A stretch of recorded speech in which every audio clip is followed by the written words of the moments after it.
So Olivier, usability is a key factor for our customers, correct? Yes, absolutely. You know, we live in the digital era, and the new generation uses a lot of digital technology. They use touchscreens, smartphones, tablets. They are always connected. They don't want to read manuals. They just want simplicity. And that's precisely our goal, no? Simplifying everything so they can focus on printing. Okay, and what are we doing about it in our new HP Latex 300 printers? Well, the very first thing we've done is designing a new touchscreen user interface, easier to use with full color screen, very similar to the smartphones and tablets that we use. So no more buttons? No, actually, besides the touchscreen, we have also the whole software that is very simple, very intuitive. We know operators change frequently, so no need for special training. Are we still showing instructions in the control panel? Yes, we do. Well, in case it's needed, operators can see instructions and animations on the front panel, but we've gone beyond. We also have QR codes that link to videos that the operator can see on their smartphones to get help. Wow, that's very cool. So I also heard the printers are now web connected. What is this for exactly? Well, remember, we live in the digital era, so everything is connected. So first and more basic, you can get free software upgrades. And second, most important, you can also access from the printer to the media profiles that HP publishes on the media locator. So no need to create special media profiles, so it saves a lot of time.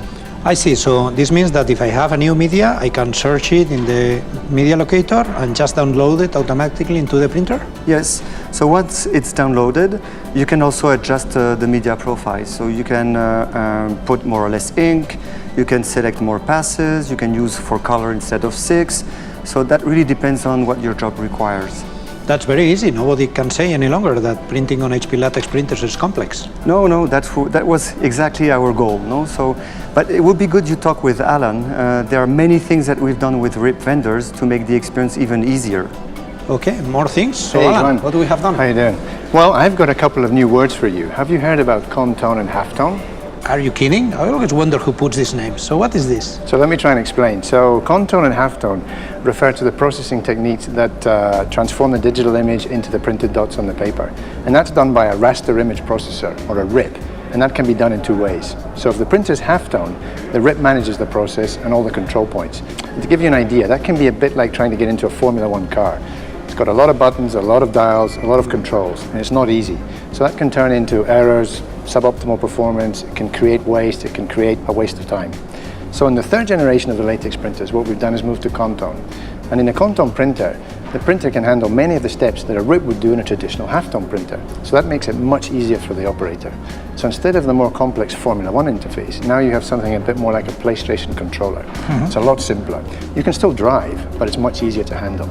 You still have all the control that you need, it's just that the printer is doing some of the more complex things for you, like figuring out how much optimizer to put down depending on the media you have. I see, and I guess this connects with the media profiles that Olivier was talking about. Exactly, so in a contone printer, the media profiles from the media locator are universal, so you can use them across any RIP. And the RIP also processes faster because the printer is doing a lot of the work for it. What about color management? Is there any difference? So in color management, yes, we have made a step forward. So in a contone printer, color management is a lot simpler. So you can still manage color from the RIP, but we let the printer handle the complex color transformation steps and optimize those for our technology. Also, the 360 has an embedded spectrophotometer, and the 330 and the 310 have an embedded densitometer. And both of these sensors are used to calibrate and control color automatically so you don't have any output color variations. And what's the difference between the two of them? So the embedded densitometer on the 330 and the 310 is a color sensor. It's used to calibrate color, and that's essential if you want to get consistent color between prints. The printer will print a calibration pattern, and then the sensor will scan that pattern, and then the printer can then apply a correction if there's anything wrong, and you get the best color output. The same thing happens with the 360. It has an embedded spectrophotometer. It does exactly the same function, but it also lets the user generate an automatic ICC profile, and that's essential if you want to hit exactly the right colors for your print job.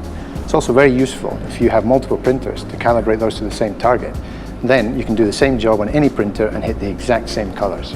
Okay, that's very good. So let me see if I get it all. So we have now printers that are very easy and intuitive to use, that also are web connected, so I can download automatically the media profiles, and they are very accurately managing the color and the color calibrations. Is that right? Exactly. Yes, Yeah, that's like right. you got it. Yeah, That you got was it. very useful. Thank you, Alan and Thank you. Olivier. Welcome. Okay. Bye.